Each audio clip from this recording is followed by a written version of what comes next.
Over the past few years, the past decade, the board press has become one of the most popular bench training movements, be it using the dynamic effort method, the max effort method, just as a basic supplemental exercise or an exercise to increase tricep strength and development. So I wanted to take some time today to go over the board press in a more thorough manner, and then what you would see with videos of people just board pressing with bands or board pressing with bench shirts, to kind of cover a broad range of applications for the board press. People will use the board press for a variety of different reasons. One of the most important reasons for using the board press would be to increase or to correct what's known as a mini-max or a sticking point.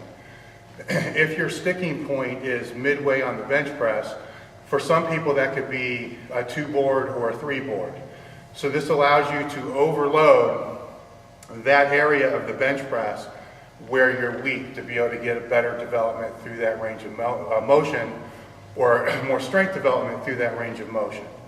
So the mini-max is actually one of the most popular reasons that people will use board presses.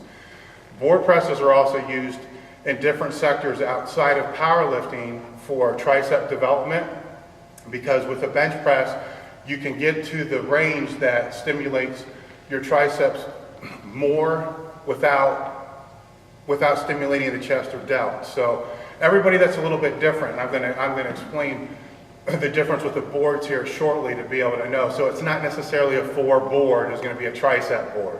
It all depends on what somebody's range of motion is and what how long their levers are, how long their arms are, the mechanics behind what they're doing as well. The other reason a lot of lifters will use the board press is to get used to heavy weights.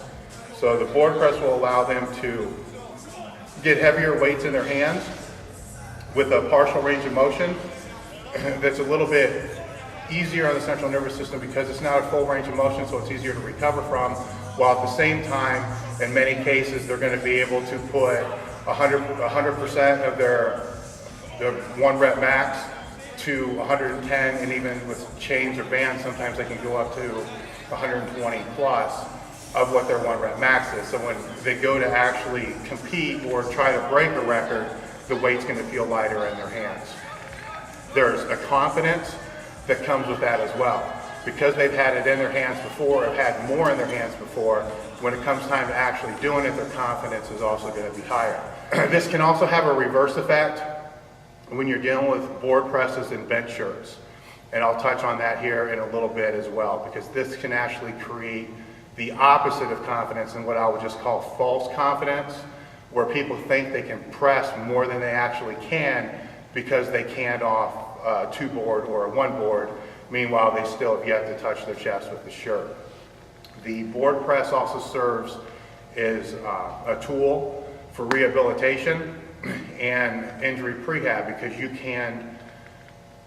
can decide whatever range of motion you want. So you can take the shoulder rotation essentially out of the bench press by going on the boards, and I'll demonstrate that as well. So if somebody has shoulder problems, or if you're working with an athlete who's got very, very long arms to where their elbows are going to drop way below the bench press, putting them on boards is a possible solution, because it's going to bring the elbows up higher from the floor, still give them the range of motion they need for development, while at the same time reducing the external rotation, the external stress on the pec tendon and the shoulder joint as well.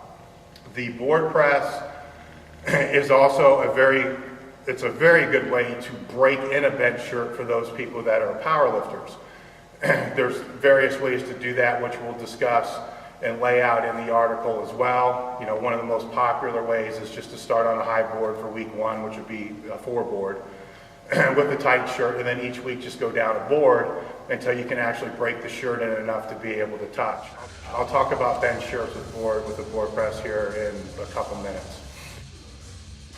The last thing with the board press is segmentation training, which goes back to what I talked about a little bit at the beginning with the mini-max. Is with the board press, you can work the specific segment of the bench press that you want to develop. So there's a lot of things that go into correcting a weak point in the bench press.